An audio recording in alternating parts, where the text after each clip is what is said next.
길이 없는 곳에 길을 만들다. 장애가 오히려 능력이 되다. 나종천. 책 읽기 좋아하던 소년. 내 고향은 전남 나주.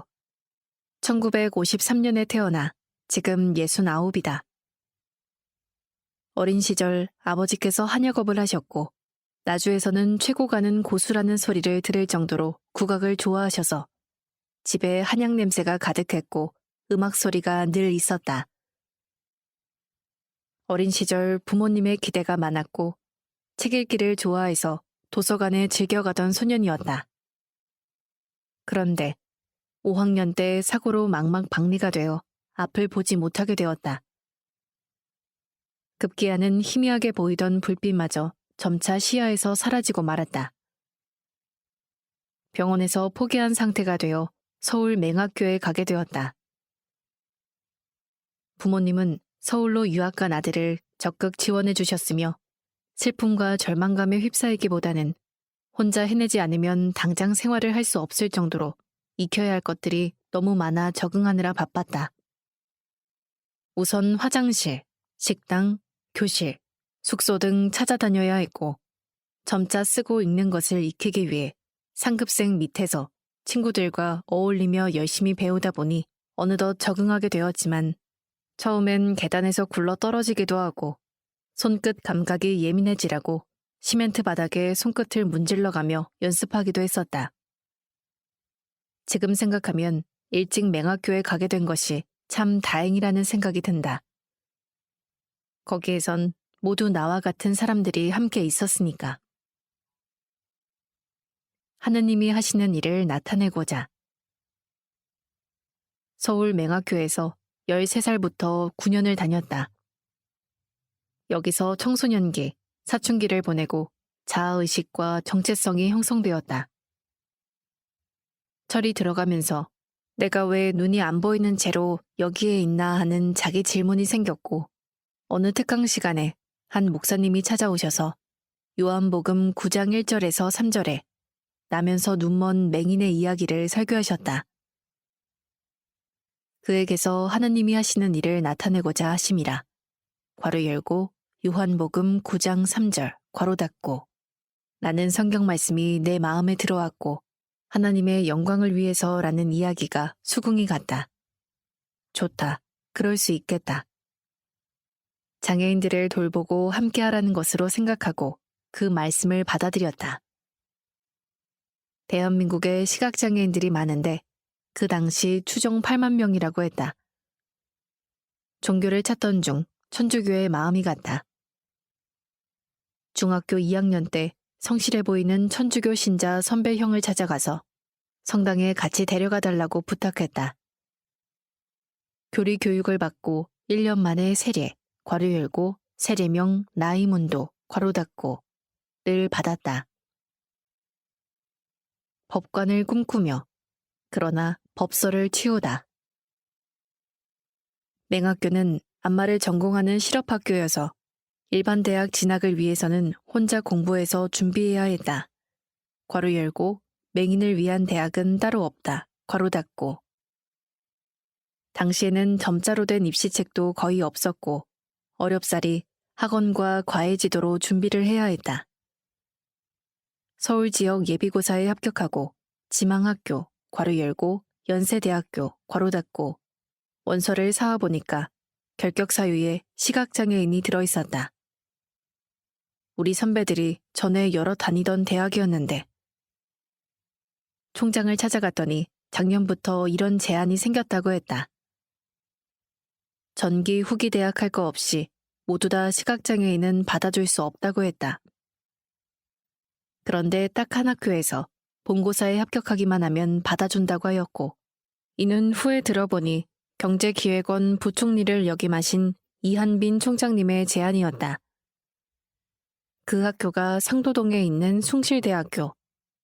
바로 그 학교에 합격되어 공부할 수 있게 되었다. 법학과 전공으로 사법시험 준비를 했었는데 후에 원서를 내려고 하니 시각장애인은 사법시험을 볼 수 없다고 했다. 괄호 열고 지금은 시각장애인이 사법시험에 합격하여 활동 중인 현직 판사도 있고 법학 전문대학원 입학도 가능하다. 괄호 닫고. 여러 해를 두고 노크를 했는데 결국은 그 장벽을 넘지 못하고 그 꿈을 접었다.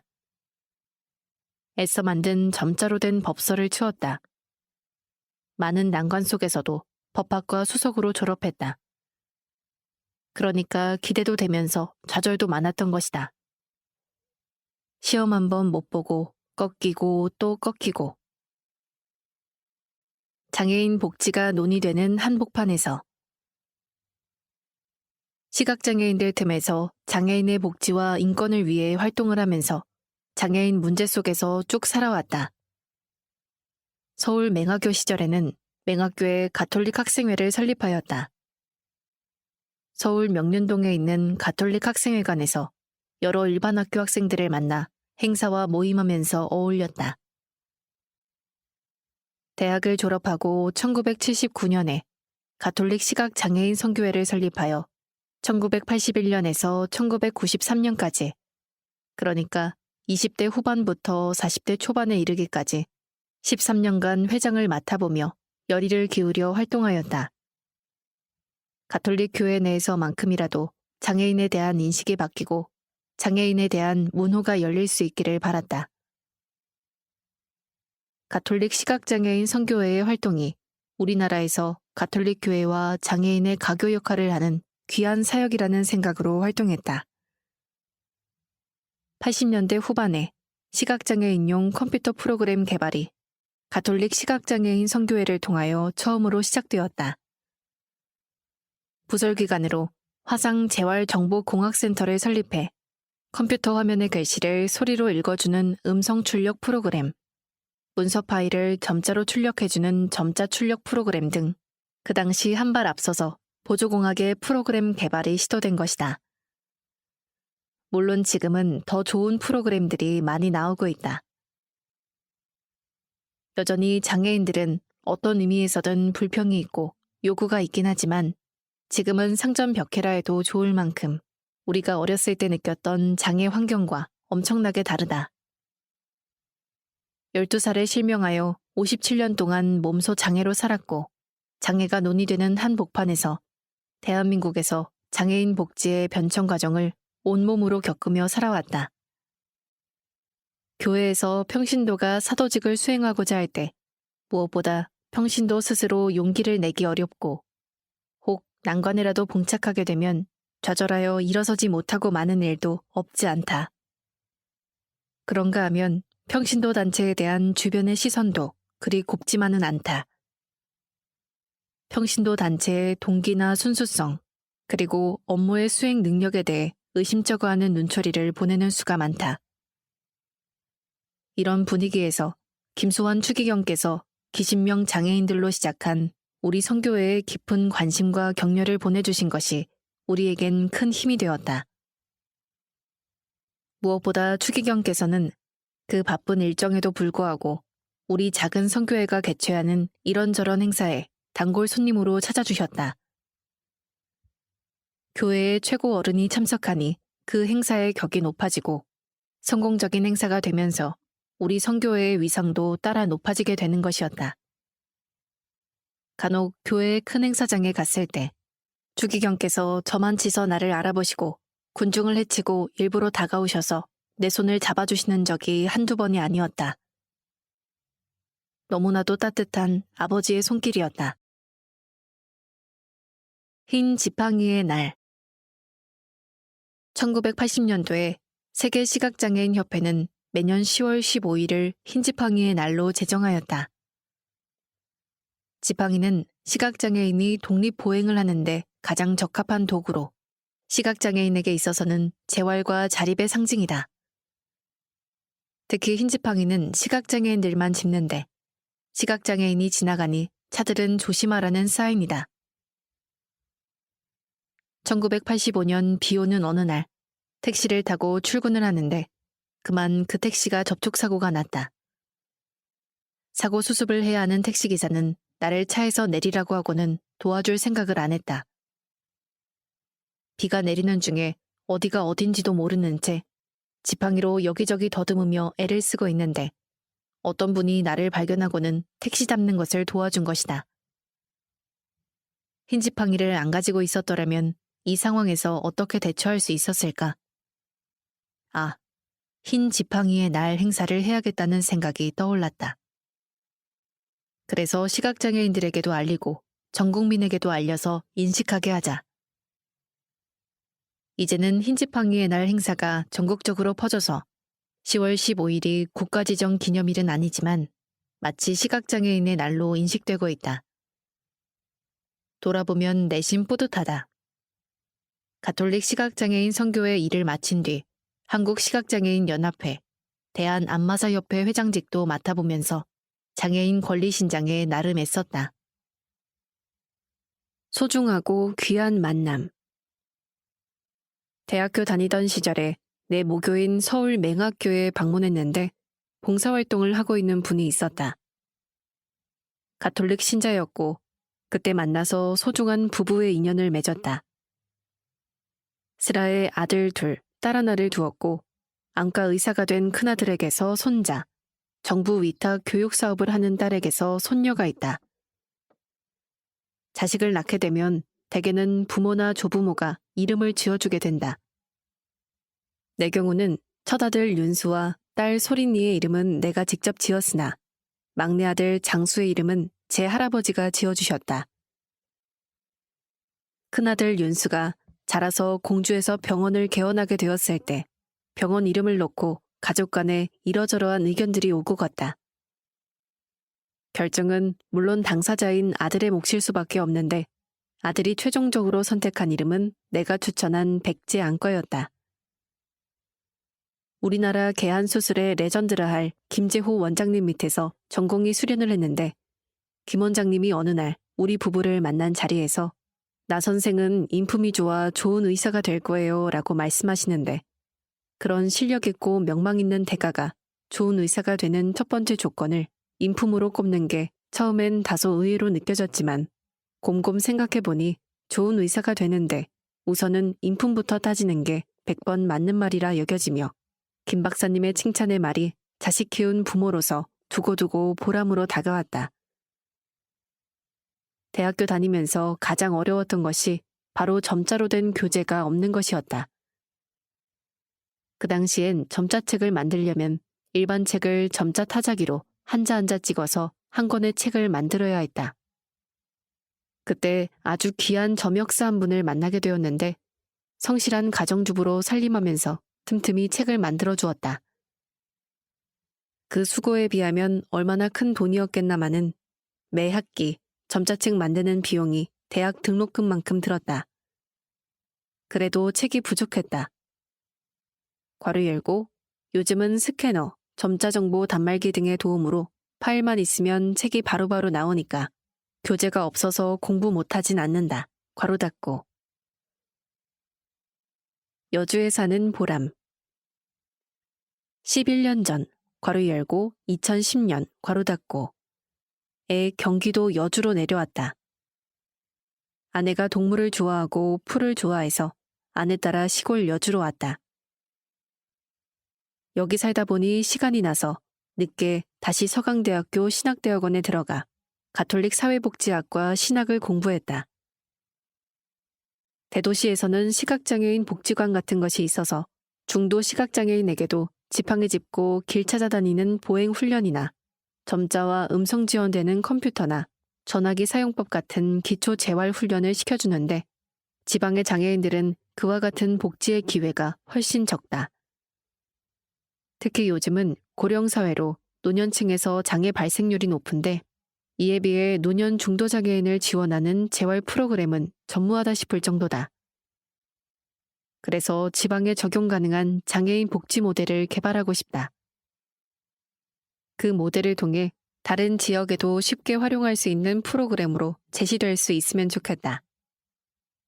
여주에 살면서 여주성당에서 함께 길벗이라는 장애인 모임을 만들었다. 교회에 출석하는 장애인들이 서로 의지할 수 있고 힘을 얻게 된다면 훨씬 좋겠다는 생각이 들어서이다.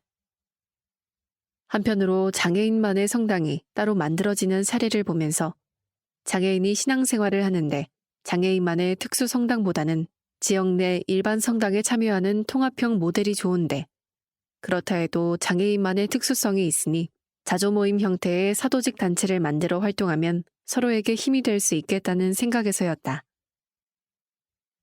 여주성당은 오래전에 지어진 건물로 계단만 있는데 함께 길벗이 활동하면서 리모델링해서 엘리베이터와 장애인 화장실을 갖추었다. 이런 식으로 장애인에 대한 관심이 높아지는 것이다. 또 8년 전 괄호 열고 2013년 괄호 닫고 여주와 희망이라는 장애인 합창단을 만들어서 함께 연습도 하고 공연도 하고 있다. 이제는 장애인들의 문화적 욕구도 높아졌다.